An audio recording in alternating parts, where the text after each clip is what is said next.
ஓம் சாந்தி sister. ஓம் சாந்தி. குஷியா இருக்கீங்களா? குஷியா இருக்கோம் சிஸ்டர். நீங்க குஷியா இருக்கீங்களா? குஷியா இருக்கோம் சிஸ்டர். ஓகே. இன்னைக்கு 3/8/2024 முரளிய பார்க்கலாம். பாபா சொல்றாங்க, குழந்தைகளே, இது எல்லையற்ற மிகப்பெரிய மேடையாகும் அப்படின்னு சொல்றாங்க. இந்த உலகத்தை இதில் ஆத்மாக்களாகிய நீங்கள் நம்மெல்லாம் நடிப்பதற்காக கட்டப்பட்டு வந்திருக்கோம். இதில் ஒவ்வொருவருக்கும் நிச்சயிக்கப்பட்ட பாகம் இருக்குது அப்படின்னு சொல்றாங்க.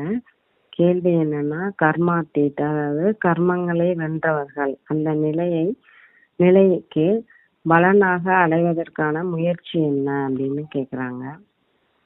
அதுக்கு பதில் என்ன சொல்றாங்கன்னா, கர்மாத்தீத்த நிலையை அடைய வேண்டும்னா நம்ம முழுமையாக பலியாகணும், அதாவது சரண்டர் ஆகணும் அப்படின்னு சொல்றாங்க. எனது என்று எதுவும் இல்லை அப்படின்னு இருக்கிறதா சரண்டர் ஆகிறது. அனைத்தையும் மறந்திருக்கும் பொழுதுதான் நம்ம கர்மாத்தீத்த நிலையை அடைய முடியும். யாருனாலோ செல்வம், பொருள், செல்வங்களின் நினைவு வந்தாலோ அல்லது நம்ம உறவுகளின் நினைவு வந்தா கூட யாருமே அந்த கர்மாத்தீத்த நிலையை அடைய முடியாது. அதனாலதான் பாபா என்ன சொல்றாங்க, நான் ஏழை பங்காளனாக இருக்கிறேன். பாபா ஏழைகளை தேடி வர்றாங்க. அப்ப ஏழை குழந்தைகள்னா விரைவாக சரண்டர் ஆகிடுறாங்க. ஏன்னா அவங்க கிட்ட எந்த ஒரு இதுவுமே கிடையாது, செல்வமும் இல்ல, ரொம்ப வாழ்வதே கஷ்டப்பட்டு தானே வாழ்ந்துட்டு இருக்கோம். அதனால ஈஸியா சரண்டர் ஆகிறதுக்கு அவங்களுக்கு மற்ற நினைவோட பாபா நினைவை ரொம்ப அதிகமா கடவுளை தேடிக்கிட்டே இருக்கிறதுனால எளிதாக எல்லாத்தையும் மறந்துடுறாங்க. தந்தையின் நினைவில் அவங்களால நல்லாவே இருக்க முடியுது அப்படின்னு பாபா சொல்றாங்க. ஆன்மீக தந்தை ஆன்மீக குழந்தைகளுக்கு புரிய வைக்கிறார். இப்ப வீட்டுக்கு போகணும். இது குழந்தைகளுடைய புத்தியில அவசியம் இருக்கும். பக்தர்கள் கிட்ட இந்த விஷயம் இருக்குமா, வீட்டுக்கு போகணும்னு இருக்காது. இந்த 84 பிறவி சக்கரம் இப்ப முடிய போகுது அப்படின்னு நீங்க தான் தெரிஞ்சிருக்கீங்க பிராமணர்கள். இது மிகப்பெரிய எல்லையற்ற மேடை. இந்த பழைய மேடையை விட்டுட்டு நம்ம வீட்டுக்கு போகணும். அசுத்த ஆத்மாக்களா இருந்தா நம்ம போக முடியாது.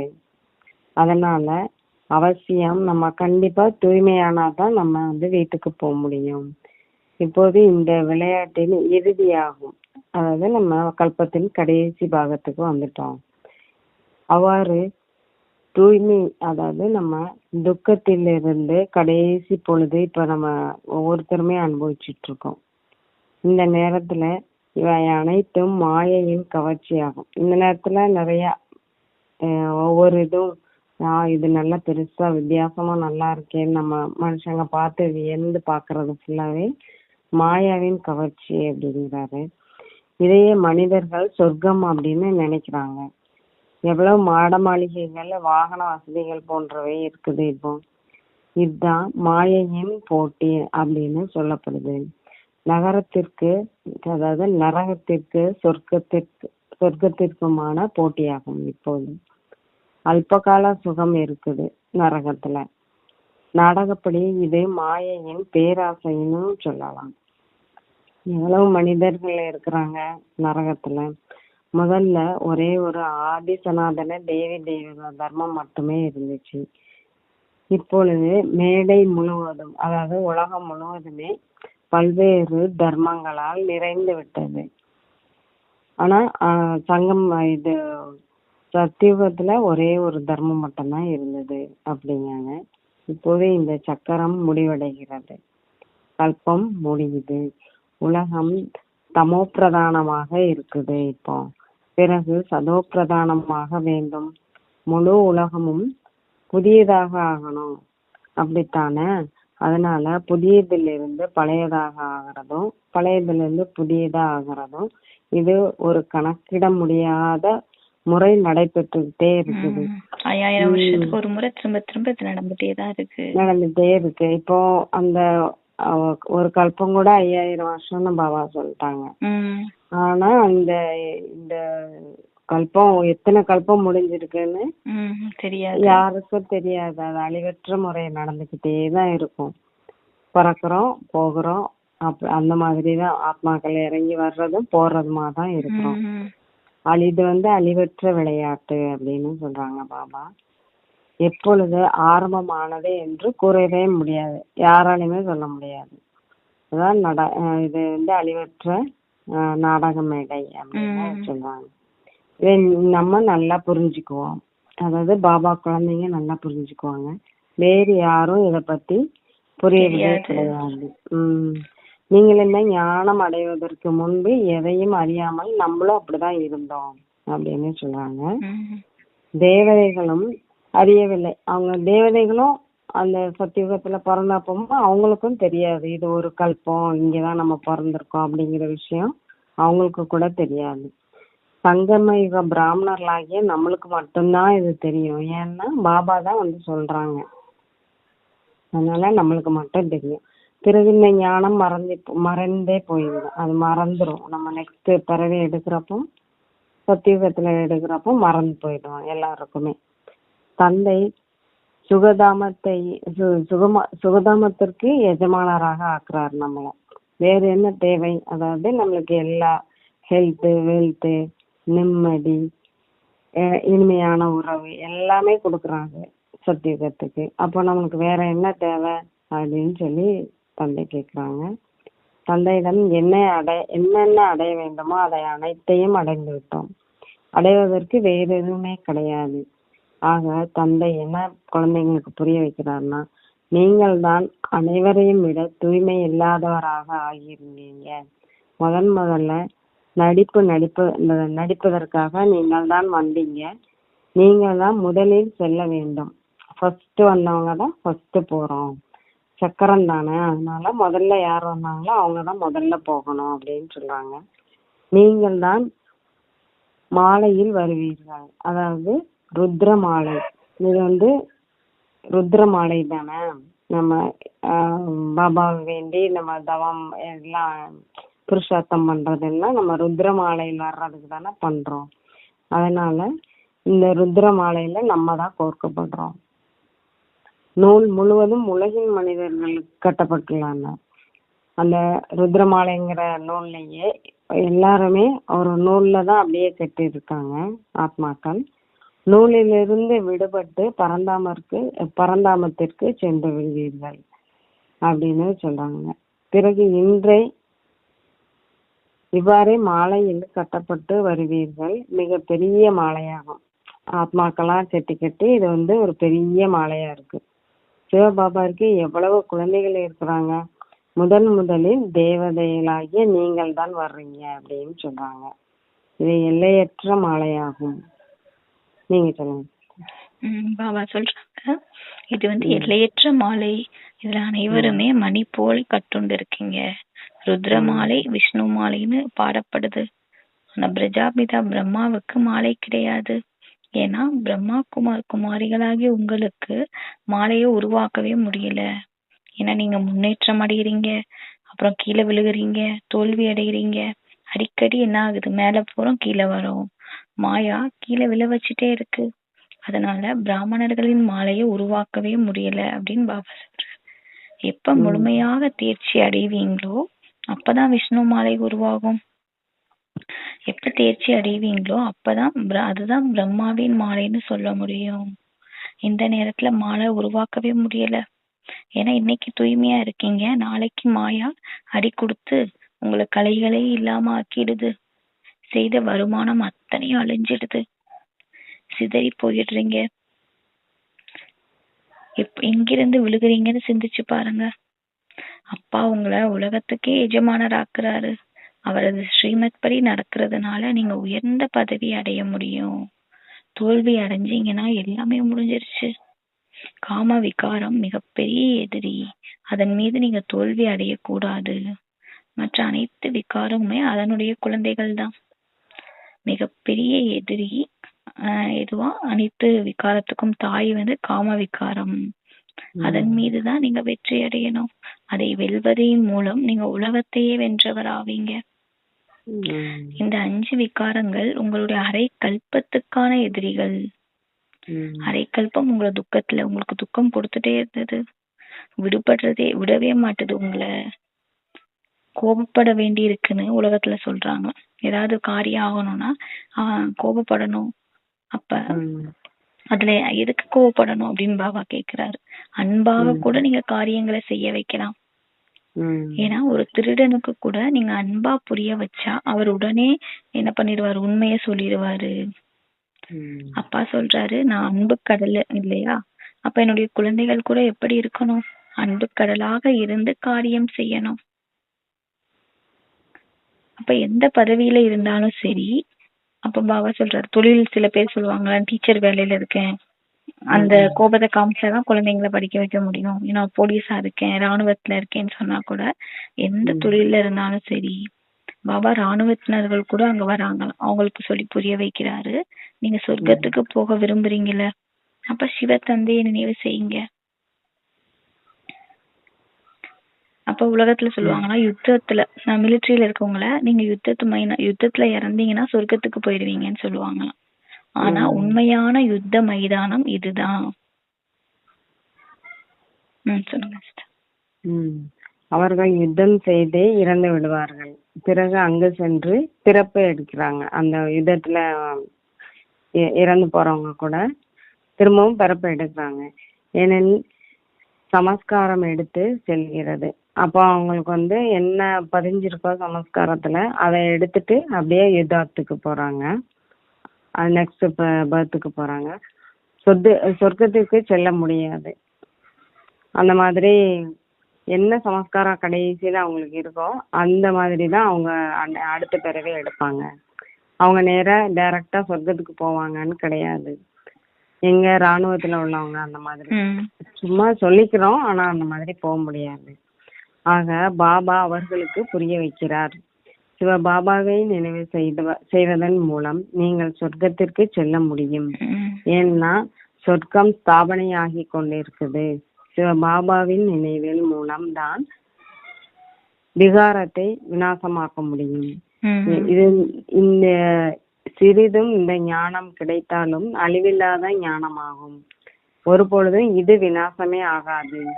குழந்தைகளாகிய நீங்கள் தான் இந்த மேலா போன்றவைகளை ஏற்பாடு செய்கிறீர்கள். ஏன்னா எவ்வளவு பிரஜைகள் உருவாகின்றன, நீங்கள் ஆன்மீக சேனை அல்லவா அப்படின்னு பாபா நம்ம சொல்றாங்க. இதில் கமாண்டர், மேஜர் போன்ற அந்த மாதிரி பெரிய பதவியில இருக்கிறவங்க குறைவாக தான் இருப்பாங்க. அதில் பிரஜைகள் இருக்கிறாங்க. யார் நன்றாக புரிய வைக்கிறார்களோ அவர்கள் ஏதாவது நல்ல பதவி அடைவார்கள். அதிலும் முதல் 2, 3 அப்படிங்கிற அந்த கிரேட் இருக்குது அப்படின்னு சொல்றாங்க. நீங்கள் போதனைகள் கொடுத்து கொண்டே இருங்கள். அதாவது பாபாவை பத்தி அறிமுகத்தை கொடுத்துக்கிட்டே இருங்க. சிலர் முழுமையாக தனக்கு சமமாக ஆகிவிடுகின்றனர். அதாவது நம்ம எப்படி அவங்களுக்கு புரிய வைக்கிறோமோ அதுக்கு சமமாவே சிலர் மாறிடுறாங்க. சிலர் அனைவரையும் விட மேலானவர்களாகவும் இருக்கிறாங்க. உயர்ந்த நிலைக்கு போறதும் அவங்க முயற்சினால போறாங்க. ஒருவரை விட ஒருவர் உயர்ந்த நிலை அடைவதை பார்க்க முடியுது.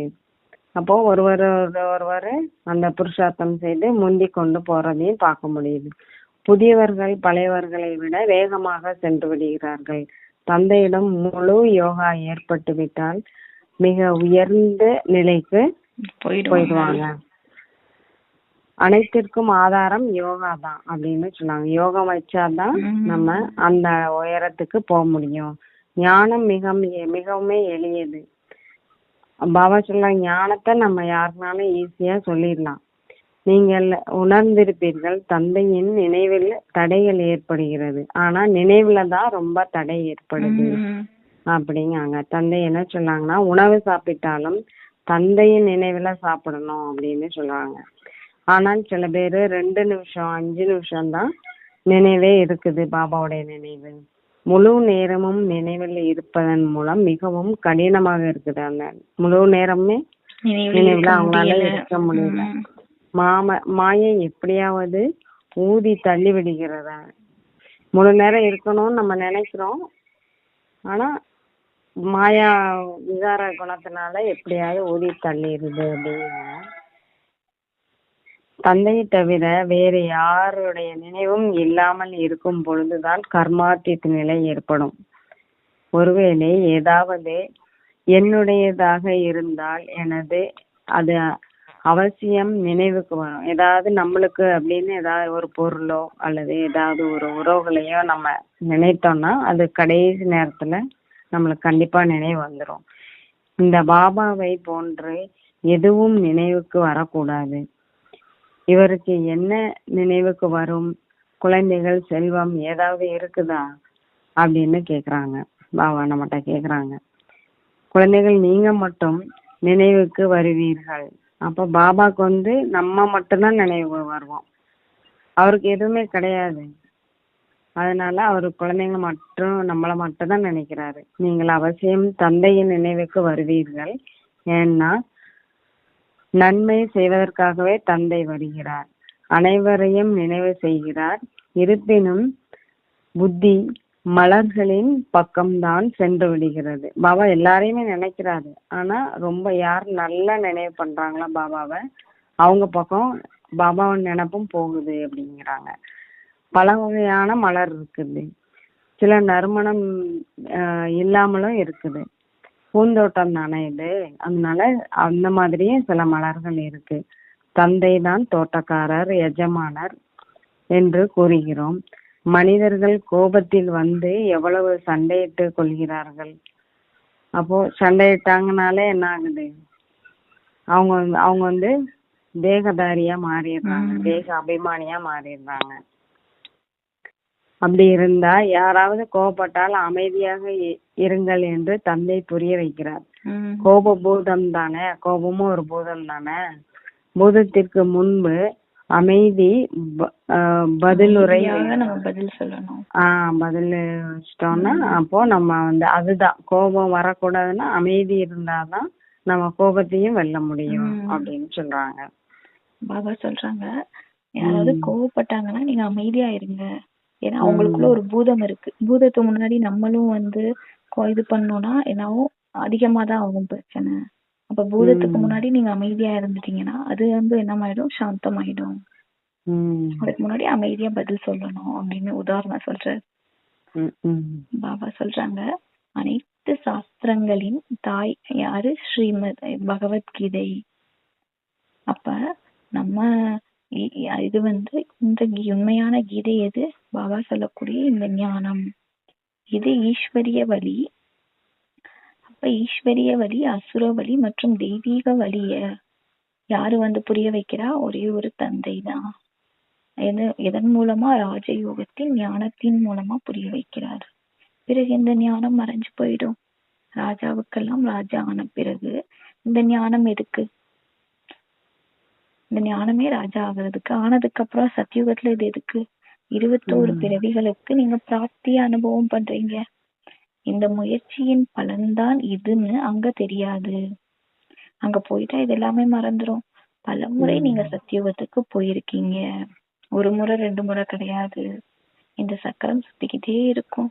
சத்தியுகம், திரேதாயுகம் ஞானத்தினுடைய பலன். அங்க ஞானம் கிடைக்காது. ஏன்னா துக்கத்துல இருக்கும்போதுதான் ஞானம் தேவைப்படும் சுகமாகிறதுக்கு. அப்ப தந்தை இங்கு பக்தியின் பலனாகிய ஞானத்தை கொடுக்கிறாரு. இப்ப சங்கம யுகத்துலதான் நம்ம செய்த பல பிறவியா செய்த பக்தியின் பலனை கொடுக்கிறாரு. நீங்க அதிகமாக பக்தி செஞ்சிருக்கீங்க.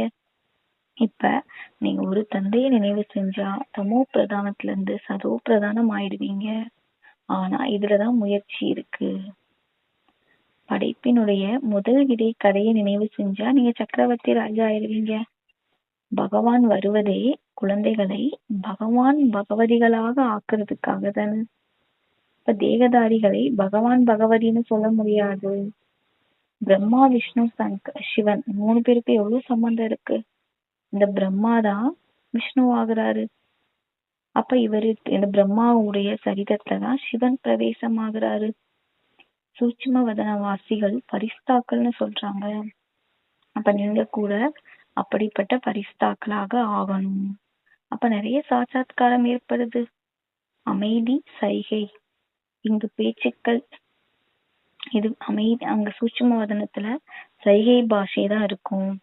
மற்றபடி பாபா சொல்றது அன்மனா பவ, என் ஒருவனை நினைவு செய்யுங்க, தந்தையை நினைங்க, சிருஷ்டி சக்கரத்தை நினைவு செய்யுங்க. நீங்க எங்க இருந்தாலும் சாந்தி தாமமும் சுகதாமத்தை, பரந்தாமத்தையும் சத்தியவத்தையும் நினைவு செய்யுங்க. இந்த பழைய துக்கதாமத்தை மறந்துடுங்க. இத புத்தியால சந்நியாசம் பண்ணிடுங்க. இங்கதான் இருக்கணும், எல்லாமே பண்ணணும். ஆனா புத்தியில இந்த துக்க உலகத்தின் நினைவை வச்சுக்காதீங்க. உலகத்துல எல்லைக்குட்பட்ட சந்நியாசம். என்ன பண்றாங்க? வீடு வாசலை விட்டுட்டு போறாங்க, குடும்பத்தை விட்டுட்டு போறாங்க, தொழிலை விட்டுட்டு போயிடுறாங்க. அது எல்லைக்குட்பட்டது. ஆனா நீங்க இது எல்லாமே பார்த்துக்கிட்டு புத்தியால என்ன பண்ணணும்? எல்லாத்துல இருந்து விடுபட்டு இருக்கணும். உங்களது எல்லைக்கு அப்பாற்பட்ட சந்நியாசம். அப்ப துறவர மார்க்கத்தை சேர்ந்த அவங்களால இல்லற மார்க்கத்தை பத்தி ஞானம் கொடுக்க முடியாது. ராஜாராணி ஆவது என்பது இல்லற மார்க்கம். அந்த சத்தியுகத்துல இல்லற, நேத்து பாபா சொன்னாங்க, தூய்மையான இல்லற ஆசிரமம் தான் அங்க இருக்கும். அங்க சுகம் மட்டும்தான் இருக்கும்.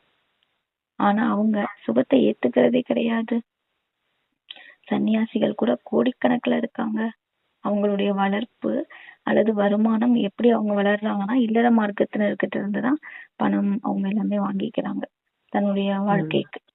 அப்ப நீங்க ஒண்ணு தான புண்ணியத்துல ஈடுபடுத்துனீங்க, பிறகு நீங்க பாவ செயல்கள் செய்யறதுனால பாவாத்மாக்கள் ஆயிட்டீங்க. குழந்தைகள் இப்ப அழிவற்ற ஞான ரத்தினங்களை கொடுக்கல் வாங்கல் செய்றீங்க. உலகத்துல தர்மசாலைகள்லாம் உருவாக்குறாங்க அப்படின்னா அடுத்த பிறவியில அவங்களுக்கு அதற்கான பலன் கிடைக்கும். ஆனா இப்ப உங்களுக்கு நேரடியாக கிடைக்குது தந்தை கிட்ட இருந்து. ஈஸ்வரிய அர்ப்பணம்னு என்ன, நிறைய தானங்கள் பண்றாங்க. இப்ப பாபா சொல்றாரு, சிவ தந்தை வள்ளலாக இருக்காரு, அவருக்கு பசிக்குமா? ஸ்ரீ கிருஷ்ணர் வள்ளல் கிடையாது, அனைவருக்கும் கொடுக்கக்கூடியவர். ஒரே ஒரு தந்தை தான். அவர் பெறக்கூடியவர் கிடையாது, அவர் கொடுக்கக்கூடியவர். 1 கொடுத்து 10 பெறுவது அப்படின்னு சொல்றாங்க. ஏழைகள் 2 ரூபாய் கொடுக்குறாங்க. சுதாமா 1 புடி அவள் கொடுத்து இவ்வளவு செல்வம் வாங்கினாரு கிருஷ்ணர்கிட்ட இருந்து. இப்ப பாபா சொல்றாங்க, பாரதம் தங்க குருவியா இருந்தது.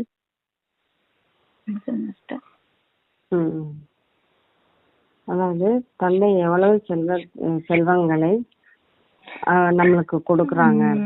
சோமநாத் கோவில் கணக்கிட முடியாத அளவுக்கு செல்வங்கள் இருந்தது. எவ்வளவு கொள்ளையடித்து போனாங்க. உயர்தர வைர வைடூரியங்கள்லாம் அங்க இருந்தது. அங்கு உங்களுக்கு அனைத்து பொக்கிஷங்களும் நிறைந்து விடும் அப்படின்னு அங்க அவ்வளவு இருந்திருக்கு. வைரங்கள் உங்களுக்கு அங்கு அதாவது சத்தியுகத்துல நம்மளுக்கு வைரங்கள் எல்லாமே கல்லு மாதிரி அப்படியே கொட்டி கிடக்கும் அப்படின்னு சொல்றாங்க. தந்தை அழிவற்ற ஞான ரத்தினங்களை கொடுக்கிறார். இதன் மூலம் நீங்கள் அளவற்ற செல்வந்தராகி விட்டுறீங்க. ஆக இனிமேலும் இனிமையான குழந்தைங்களை குஷி ஏற்படுத்த வேண்டாம். அதை நினைச்சாலே நம்மளுக்கு ரொம்ப குஷியா இருக்கணும். எந்த அளவுக்கு படிக்கிறோமோ அந்த அளவுக்கு குஷியும் அதிகரித்துக்கிட்டே இருக்கும். நம்மளுக்கு பெரிய தேர்வுல தேர்ச்சி அடைந்து விட்டால் புத்தியில் இதில் தேர்ச்சி பெற்று இவ்வாறு ஆவேன் அப்படின்னு சொல்லி நம்ம டாக்டர் ஆவேன், வக்கீல் ஆவேன் சொல்ற மாதிரி நமக்கு ஒரு குஷி இருக்கும், சந்தோஷம். அத மாதிரி நம்மளுக்கு இப்ப நல்ல குஷி இருக்கணும்.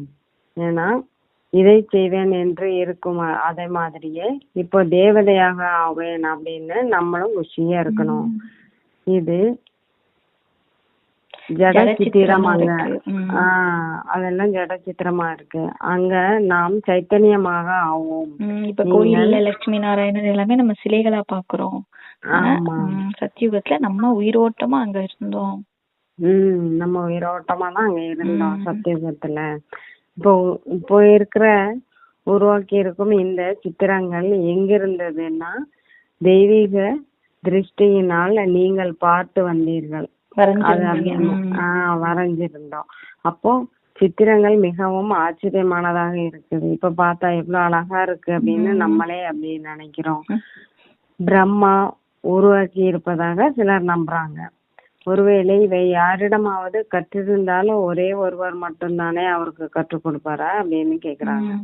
ஒருத்தருக்கு மட்டுமா அப்படி இந்த மாதிரி அழகான உருவ சிலைகள்லாம் இருக்குது அப்படின்ட்டு பிரம்மா செய்தாருன்னு சொன்னா, நான் எதையும் கற்றுக்கொள்ளவில்லைன்னு பாபா சொல்றாங்க.